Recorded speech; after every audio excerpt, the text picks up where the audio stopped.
ಹೋಗ್ತೀವಿ, DC ಅವರ ಆದೇಶ ಸರಿ ಇಲ್ಲ ಎನ್ನುವಂಥದ್ದನ್ನು ಕೂಡ ಗ್ರಾಮಸ್ಥರು ವ್ಯಕ್ತಪಡಿಸ್ತಾ ಇದ್ದಾರೆ.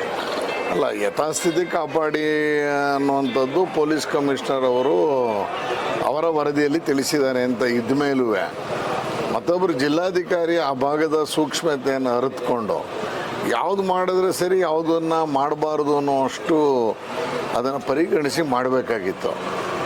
ಮೊದಲೇ ಅದು ಸೆನ್ಸಿಟಿವ್ ಏರಿಯಾ. ಒಬ್ಬ ಹಿಂದೂ ಕಾರ್ಯಕರ್ತ, ಅದರಲ್ಲೂ ನಮ್ಮ ಕಾರ್ಯಕರ್ತ BJP ಕಾರ್ಯಕರ್ತನ ಕಳ್ಕೊಂಡಿದ್ದೀವಿ.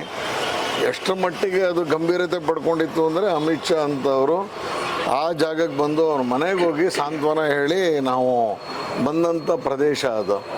ಆಯಿತು, ಒಂದು ಮದರಸಾನೋ ನೀವು ಶಾಲೆ ತೆರಿಬೇಕು, ಅರೇಬಿಕ್ ಶಾಲೆ ಅಂತ ಏನೋ ಹೇಳ್ತಿದಾರಲ್ಲ, ಅದು ತೆರಿಬೇಕಾದಂಥ ಗೈಡ್ಲೈನ್ಸನ್ನು ಫಾಲೋ ಮಾಡಿದ್ದಾರೆ. ಅದು ಕನ್ವರ್ಷನ್ ಆಗಿದೆಯಾ, ಯಾವ ಪರ್ಪಸ್ಸಿಗೆ ಆ ಜಾಗ ತಗೊಂಡಿದ್ದಾರೆ, ಆ ಪರ್ಪಸ್ಸಿನ ಬಳಕೆ ಆಗಿದೆಯಾ, ಇದೆಲ್ಲ ಯಾಕೆ ನೋಡ್ತಾ ಇಲ್ಲ?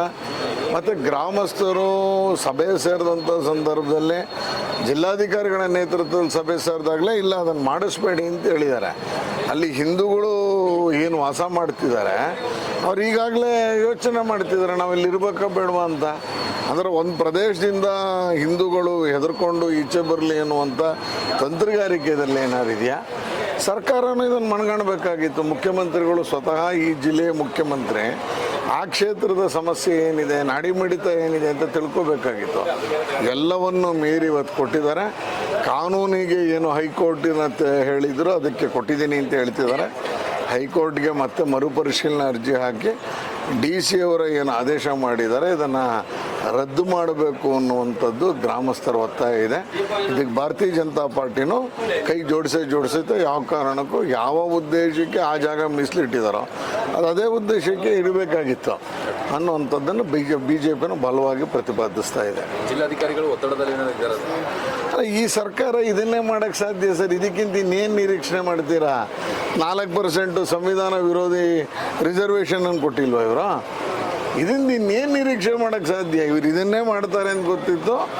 ಹಾಗಾಗಿ 4% ರಿಸರ್ವೇಷನ್ ಕೊಟ್ಟಿರೋ ಸರ್ಕಾರದಲ್ಲಿ ಇನ್ನೇನು ಜಿಲ್ಲಾಧಿಕಾರಿ ಮೇಲೆ ಸಹಜವಾಗಿ ಒತ್ತಡ ಇರುತ್ತೆ. ಹಂಗೆ ನೋಡಿದ್ರೆ ಪೊಲೀಸ್ ಅವರೇನೆ ಒತ್ತಡಕ್ಕೆ ಸಿಲ್ಕೊಂಡಿಲ್ಲ.